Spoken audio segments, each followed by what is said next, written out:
Dari Abu Hurairah juga yang telah meriwayatkan bahawasanya Rasulullah sallallahu alaihi wasallam bersabda, apabila anak Adam meninggal dunia, maka terputuslah segala amalnya kecuali 3 perkara, iaitu yang pertama sedekah jariah, yang kedua ilmu yang memberi manfaat, dan yang ketiga adalah anak yang soleh yang sentiasa mendoakannya. Kandungan hadis anjuran untuk mempersiapkan bekal sebelum kematian dengan amal-amal yang soleh.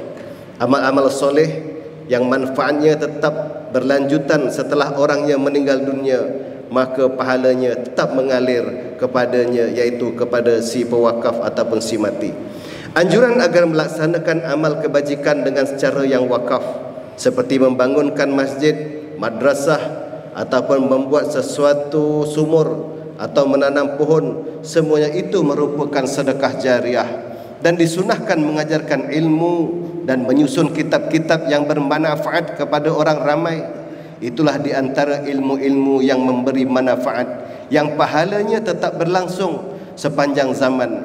Dan anjuran untuk mendidik anak dan mengajari mereka perkara yang fardu dan perkara yang sunnah, serta adab sopan santun, agar mereka sentiasa menjadi anak-anak yang soleh. Wallahu a'lam. Assalamualaikum warahmatullahi wabarakatuh.